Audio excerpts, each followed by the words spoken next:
Welcome to the Copeland Coaching Podcast, where it's all about turning your job search into a slam dunk. Your host is Angela Copeland.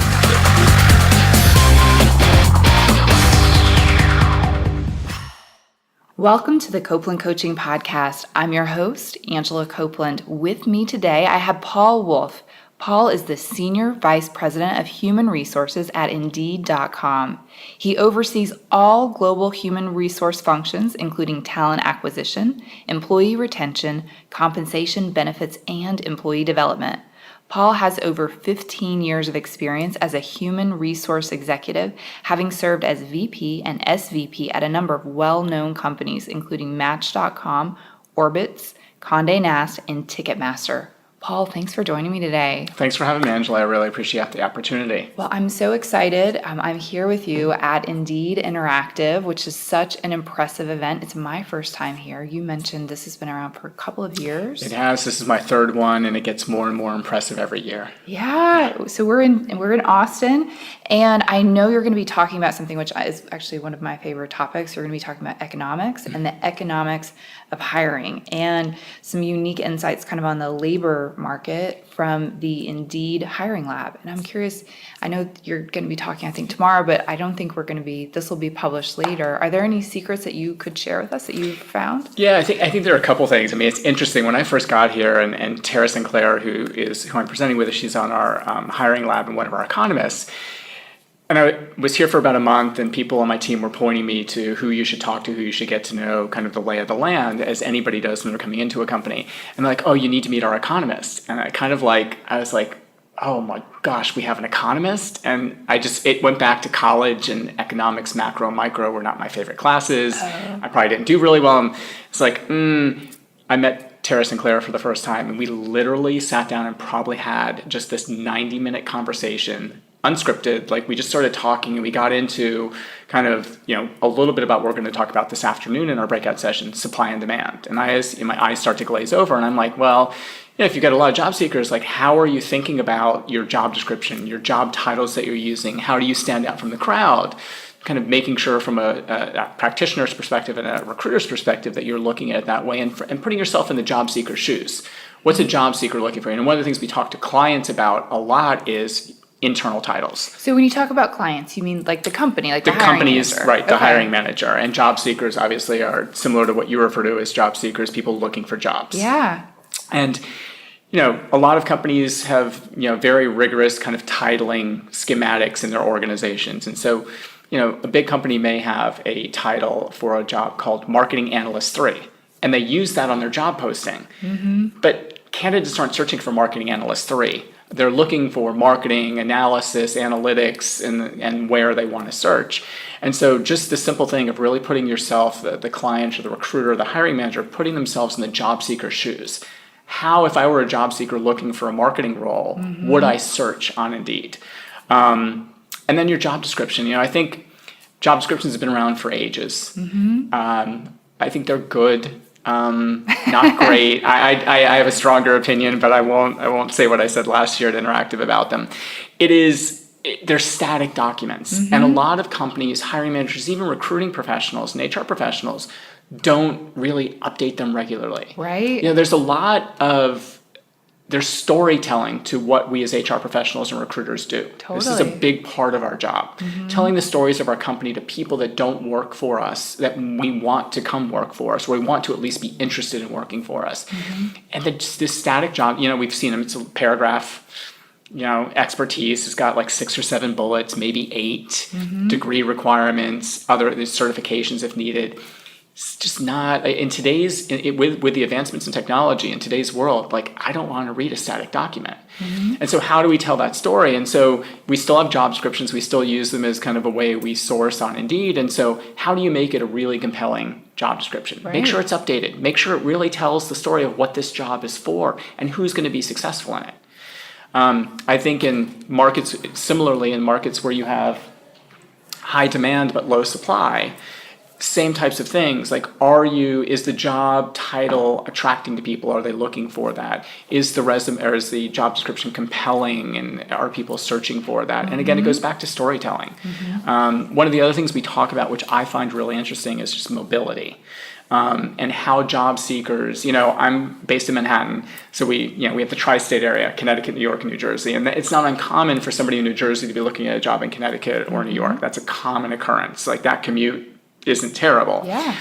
But it's interesting to look at, somebody in Atlanta, or folks based in Atlanta or even Georgia looking for jobs in Texas, or folks in San Francisco. This is also interesting. We started to see San Francisco as millennials, and it just dawned on me the other day, and actually Tara Sinclair, our economist, said this to me, millennials, some are turning 35 now. Right. And I don't think about it that way anymore. Yeah. But they're starting families and they're having kids. And San Francisco is a very expensive market. They want to get a house. They want to get a house, and so you're starting to see them move to other places. And Right. so Austin, for example, has become a bit of a hotbed for engineers. We've got, we have a big engineering organization here. Right. We've got a bunch of other tech companies here.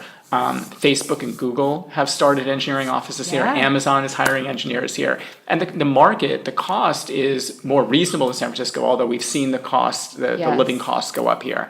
But it's interesting to look at this mobility. And I think the one way that employers, hiring managers can think about mobility is can I relocate the talent to where I need them to be? Can I go where the talent is? And a simple example, an Indeed example recently, is we were thinking about opening up a new sales and client service office in the US. And we did a big study. And we landed on Scottsdale, Arizona. Oh, that's interesting. A big reason is there are a lot of other companies there that have profiles of employees that fit really well with people we find successful in our sales and client services roles. Also, from an economics perspective, it's a more reasonably priced market for both the employer and the job seeker. And so we opened an office there. So we went to where the talent is. And not every company can do that, but I think bigger companies can think that way. And job seekers should be thinking that way too. Like, am I mobile? Would I be open to relocating for the right role at the right company? Right. And then the last piece is remote work. And that one I love. Well, you hear so much about flexibility today. I mean, it's interesting because I do honestly believe millennials kind of get a bad rap with all the research. Sure. I want flexibility. Millennials want flexibility. I think all the generations want flexibility. I honestly think millennials are just more vocal about what they want. And I love the transparency because I'm very transparent. And so flexibility is a big thing, and whether that means being able to work, I've got a family and kids in school, or, a husband or a wife that's got a career and we don't want to move, but I can still do the job. I'm still, I have the ability and the expertise to do it. So thinking about remote work. Flexibility too is, I think, with technology, and if you think about just the last 10 years of technology, even if you go back 20 years, the iPhone didn't exist. BlackBerry probably was just on the scene. Like, I'm dating myself now, but we're talking a long time ago. With the advances of technology, like, you can do your job from any place. That's really. Right. And my team knows this. I refer to it as, I'm not a butts and seats leader. Like, I don't need to see you at your desk. Right. What I'm more concerned about is your performance and your connection, whether you're an HR business partner with your employees and the clients that you support, or if you're a recruiter, making sure your candidates and the candidate experience is positive. But I don't care where you do your job from. And with technology, you can be any place. Totally. It's worth noting, by the way, within the Indeed website, that when you're searching for jobs as a job seeker, you can search using the word remote instead of the city, and that's a really great way to look at those remote opportunities that Indeed features. Absolutely. The other thing I find interesting for job seekers that we see too, and it's a good percentage, is Indeed's pretty simple. It's what and where. So you put in what you're looking for and then where. Yeah. A lot of people that do the search with what, let's say HR business partner, career coach, whatever it may be, and leave the where blank. Because they, obviously, from their perspective, I'm open to any place. I want to go where the right job is and for the right company and for the right reasons. But we see that search kind of, getting a lot of people doing that search with the where box being left blank. Oh, that's really interesting. Which goes back to mobility. Right. People are open to it. Well, speaking of flexibility in general, you wrote a really interesting piece recently for SHRM, which is Society of Human Resources Management, for those folks who might not be familiar. But the title was Unlimited Paid Time Off, Try It, It Works. I've got to tell you, unlimited paid time off sounds amazing.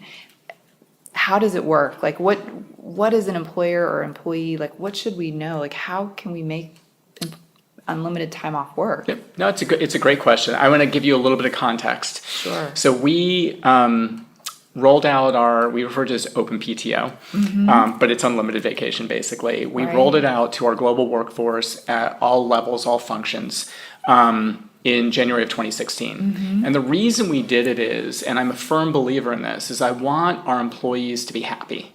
I want them to continue to nurture relationships at the company, outside of the company, your family, your significant other, friends, colleagues, just people in general.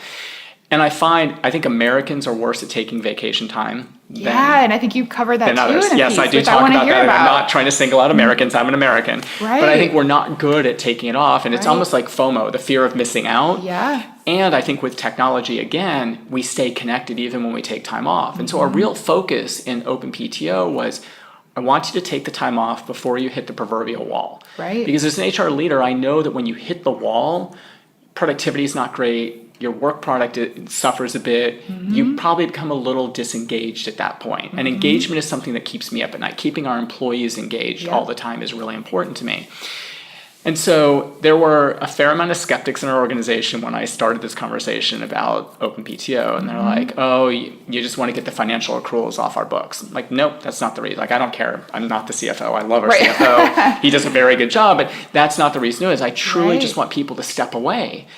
And in the other thing in the States is the cap that we put on, whether it was you were here for 1 year, 3 years, very similar to other companies we had, basically was set by me.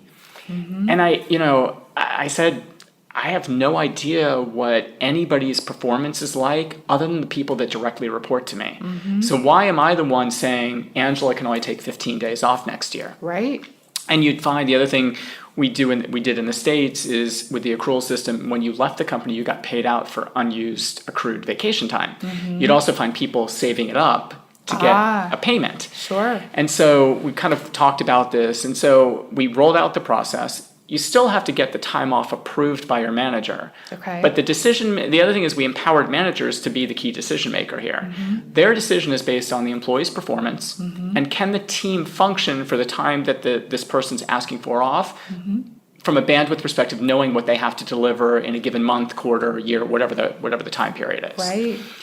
And I said we had a all hands meeting every quarter, and I announced this in January of 2016. And I said our measurement of success of this program is, are people taking more time off? I'm happy to say that after the first year, our employees took 28% more days off in 2016 than they did in 2015. So in my mind, it's working. And part of the way we got that done is we do monthly and quarterly reporting to managers, and we talk about not who's taken time off or how much time they've taken off, but who hasn't taken time off. Wow. And why haven't they taken time off? And there might be a reason. It's like, oh my God, they've got this big project. Sure. And I know they're taking 3 weeks off when it's done, and it's done in 3 weeks. Like, okay, great. But if they haven't, let's find out why. And we're not forcing people to take time off, but I really want people to come to their manager and say, I really need to take a couple days off, a week off. We had somebody on the HR team in Dublin when we first rolled out this program. Sorry. Yeah, no, I've been to Dublin a couple of times, and I actually went and explored the issue of the job growth they've seen there with U.S. companies like Indeed, and it's so interesting to me. Yeah, we just announced 1,000 new jobs there. We're going to go to 1,000 in a couple of years. And there have been lots of companies. I read a piece the other day about 2 more companies talking about 250 and 500 jobs. There's big growth in Dublin. So cool what's happening there. It's an amazing city, too. Yes, it is. It's where our EMEA headquarters are.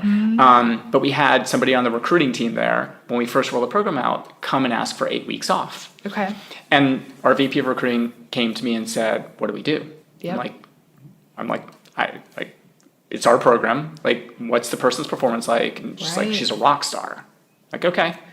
And I said, can the team manage? And we're hiring a lot of people. So we have high kind of demands from a hiring manager perspective, and our recruiters kind of are, working all the time to hire the right number of Indeedians and the right people to add to the company. And so I said, why don't we just go back to her and have a conversation? Is there a way to split it up 4 weeks and 4 weeks? Like, just be honest with her. Like, you're a rock star. Your performance is great. We want you to take the time off. We've got to manage our deliverables to our clients. We went and had the conversation with her, and I think she took 6 weeks off in one chunk, and then two 2 weeks off at the very end of the year. Okay. She's completely happy with it. But I'm like, we have to kind of eat our own dog food, but it works. But managers still need to approve it. So there's still an approval process. It's not, some of my peers were scared, no one's going to show up to work. I'm like, the managers still need to approve it, but it really is, we're empowering them to make the right decision for their team. And it's based on performance and the workload of the team. I would have to guess that your rock star performer here, her performance has not gone down. Oh no! Her In fact, productivity. it's probably gone up, and she's Right. still a rock star kind of a year ago when it rolled out. Rock star today, so it's still the same. So it sounds like it's working on both sides. It is, and from a company perspective, you raise a good point. Even though we had people take 28% more days off in 2016 versus 2015, we still hit all of our hiring targets. We hit our revenue targets and every other KPI that we measure the success of the company by. So the company's performance did not suffer. Yeah, absolutely, absolutely. Well, why in particular do you think it's Americans that are having the struggle? I don't know, it's a really good question. I think part of it is outside of the States, especially in EMEA, there are statutory minimums for a number of days off or vacation time per labor law based on each country. And I think that has something to do with it. I also think there's this thing about, I go back to the FOMO comment I made. I think Americans just have a fear of missing out. Totally. It's interesting, like I have direct reports that are based in the States on PTO. And I will, I'll still be, CC them and like normally would on email, but I don't expect, and they know I don't expect a response. And it's getting better, but I still see them like ping me every once in a while when they're on vacation. And my usual response is, we can talk about this when you're back. We can talk about this when you're back. We can talk about this when you're back. Like nothing, like HR it's amazing and I love it. I'm not dealing on that. It's not life-saving things that I'm doing here. There's never, like there are HR emergencies, but you can kind of navigate everything. And it's interesting to watch my direct reports who are outside the States and how they really just do a good job of disconnecting. And I think it's a cultural, thing. I think it's cultural too. Yeah, I totally agree with you. Well, so speaking of on the HR side, just benefits in general, one benefit that I've seen that's been really interesting is student loan assistance programs that companies are starting to offer. I think some have offered it for some time, but I mean, I'd love it if you could share with us a little bit about that type of program and why. Well, I mean, I think it's pretty obvious, but what kind of programs are available nowadays for student loan assistance? Yeah, it's interesting. It's a benefit that's relatively new that companies offer, and I think it's like 3 to 5% of companies. There's not a lot of companies do it. It's similar to unlimited vacation. It's a small percentage of companies. Yeah. And I think it's interesting. There's an ad on television the other night for a company, I think, that helps with student debt repayment. And it was basically students in the ad showing how much debt they had when they graduated college. And it was like,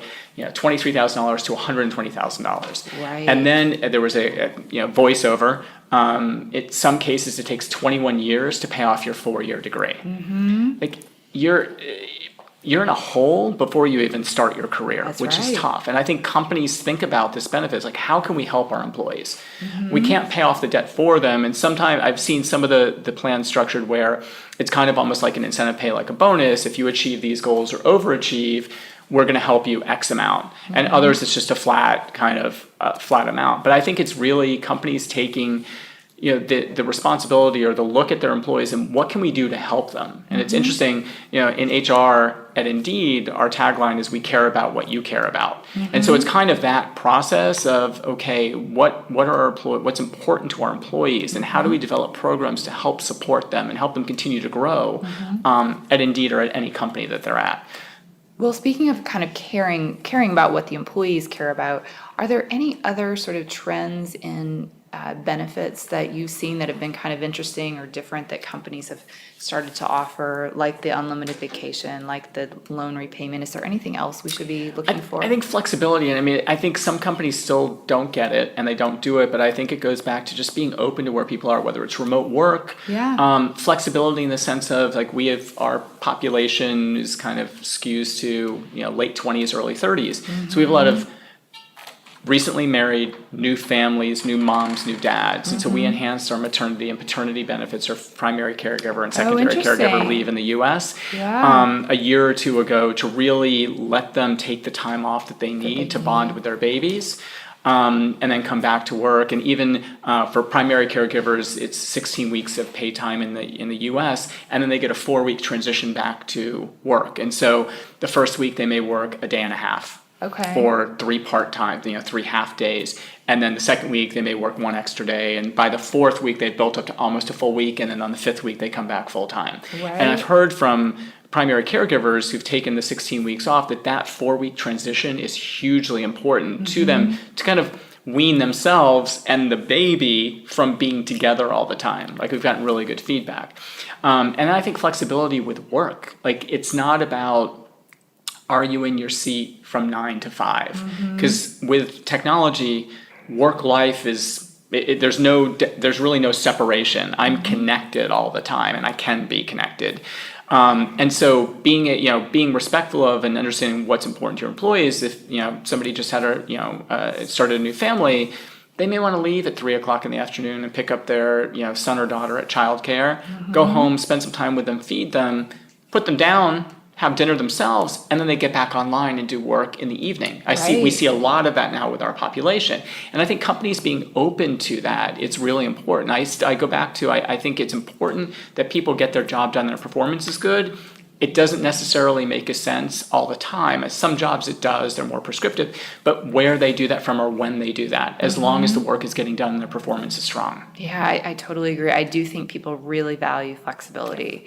And so kind of jumping to a different topic, the actual job search process. So I talk to job seekers every day who feel very, very frustrated that after going to 3 or 4 rounds of interviews and buying a new suit and sneaking out of work and all these things that they do, homework for the job interview, suddenly they stop hearing from the company and they kind of get ghosted, so to speak. And it's really upsetting as a job seeker when that happens. Can you help us to understand, since you're kind of on the inside here, what's happening when we just stop hearing from the employer? What typically is happening, unfortunately, is they've moved on with other candidates. And it's tough. This is a unique balancing act, because I get the job seeker's perspective. It also goes to candidate experience. And I also have lived and breathed the life of a recruiter. And if I'm trying to fill a bunch of jobs, let's say I've got 20 recs that are open and I've got 6 or 7 candidates in the mix for all of those, I'm dealing with 120, 140, 150 people at any given time. And the real focus from a company perspective, and it's a bit selfish, but the recruiters work for the company, is filling the roles that they have with the best candidates who are going to be the best cultural additions to the team and to the company. And I think my advice to job seekers is, don't take it personally. But I think recruiters really need to focus on, how do I disposition, which is an internal recruiting term, but how do I let candidates know that we're going to stop the process with them for whatever reason, and give them feedback, and make it still a positive candidate experience, so that in the future, if they see the same role posted and they've gotten more experience in it that they may have been lacking, and the reason that a company may have declined them, that they want to reapply because they had such a strong candidate experience. Or they see another job down the road that, oh my God, this is a better job than the last one I saw. Right. But that they've had a good experience and they've built a relationship with the recruiter, and the recruiter, more importantly, has built a relationship with them, that they're like, I'm going to reach out to Angela, if you're the recruiter, and like ping her about this job because I think this is the perfect match.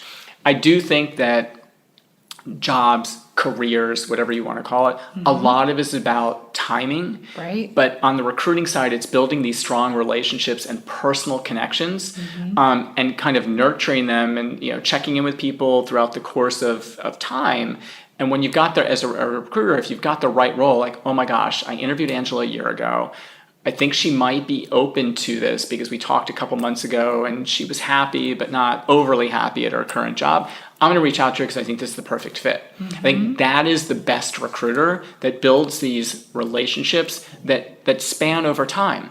And even if you start working for us, still having a relationship with the recruiter, if you think about Indeed's story, we're still growing rapidly. Right. So I've got plenty of other jobs, and internal mobility is a big thing for us. So if you're successful in your role, that recruiter says, hey, I just started to search for this other role, and I think it would be the right next step for you. And obviously the employee talking to their manager about that, but I think that relationship doesn't end when a candidate becomes an employee. It can continue. Yeah, absolutely. I think you make some good points about sort of not taking it personally, reapplying when you do see something else. You don't need to be embarrassed that someone disliked you for some reason. It may have just been, for nothing that had anything to do with you. Exactly. Like, you just never know, and you can't assume. Well, just really quickly, if you had to describe a couple of qualities that you look for in a new employee when you're looking for someone at Indeed, what are a couple of things you're looking for? I think flexible. I think transparent. I like open, honest conversation. I think somebody who's resilient. I think people that are open to change. I think about our company specifically. I've been here for 3 years, and I started, we were 800 people, and we're 4,700 people around the world today. Wow. The company has changed dramatically, and being open and open to that change and flexible and willing to kind of go down this uncharted path with us is really important to us as we look to hire Indeedians to the organization. Fantastic. Well, normally I ask my guests where someone should go to learn more about them. I will say Indeed is one of my favorite websites, so I talk about Indeed all the time. I hope everyone will visit and look for jobs there and sign up for your job alerts. Is there anywhere else that we should check? Indeed's the best place to look. We solely use Indeed to hire all of our employees. Perfect. Well, Paul, thank you so much. It's been so nice to meet you. This has been super helpful. Right. I appreciate the time, and thanks for inviting me on your podcast. Thank you. Thank you, everyone, for listening, and thanks to those of you who sent me questions. You can send me your questions to Angela@CopelandCoaching.com. You can also send me your questions via Twitter. I'm at Copeland Coach, and on Facebook, I'm Copeland Coaching. Don't forget to help me out, subscribe on iTunes, and leave me a review.